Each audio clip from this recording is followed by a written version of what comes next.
চারদিকে বসন্তের মিষ্টি বাতাস, কোকিলের কুহুতান, গাছে গাছে বসন্তের আভাস। সেই সাথে আসছে বিশ্ব ভালোবাসা দিবস।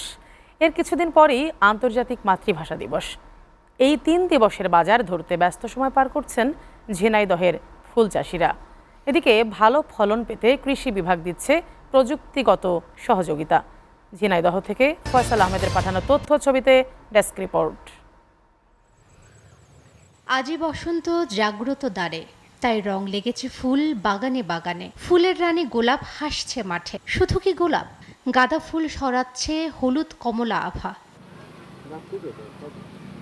ঝিনাইদহের কোটচাঁদপুর তালিনা গ্রাম, দিগন্ত জুড়ে রূপকথার হলুদ ক্যানভাস। শত শত বিঘা জমি জুড়ে গাদার মেলা। একই চিত্র জেলার কালীগঞ্জ, মহেশপুর ও সদর উপজেলায়। সেখানকার বিভিন্ন গ্রামে মাঠ জুড়ে শোভা পাচ্ছে হরেক রকম ফুল। গোলাপ, গ্লাডিওলাস, জারবেরা, চন্দ্রমল্লিকা, বোতাম ও রজনীগন্ধা। কোথাও কীটনাশক স্প্রে, আবার কোথাও আগাছা দমনে ব্যস্ত কৃষকরা। দাম ভালো পেলে গত বছরের তুলনায় এবার লাভের মুখ দেখবেন এমন প্রত্যাশা চাষিদের। তবে এবার নির্বাচনের প্রভাব পড়তে পারে ফুলের দামে। সরকার যদি আমাদের দিকে একটু সোনার যদি তো প্রণোদনার হারটা একটু বাড়ায় দিত, তাহলে আমরা ফুল চাষিরা একটু লাভজনক হতাম।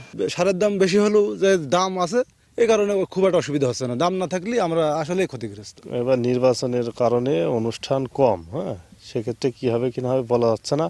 এদিকে ফুল চাষ ও সংরক্ষণে চাষিদের প্রযুক্তিগত নানা পরামর্শ দেওয়া হচ্ছে বলে জানাচ্ছেন এই কৃষি কর্মকর্তা। সামনে ফুলের বিভিন্ন ওকেশন আসবে, তখন হয়তো ফুলের ভালো মূল্য পাবেন বলে কৃষকরা আশা করছেন। আমরা কৃষকদের ফুল চাষের ক্ষেত্রে এবং বাজারজাতকরণের ক্ষেত্রে বিভিন্ন পরামর্শ প্রদান করে আসছি। জেলা কৃষি সম্প্রসারণ অধিদপ্তরের তথ্য মতে এবছর জেলায় 4089 হেক্টর জমিতে আবাদ করা হয়েছে নানা জাতের ফুল, যা বিক্রি করে সম্ভাব্য আয় হতে পারে প্রায় 3 কোটি টাকা। SA TV news desk.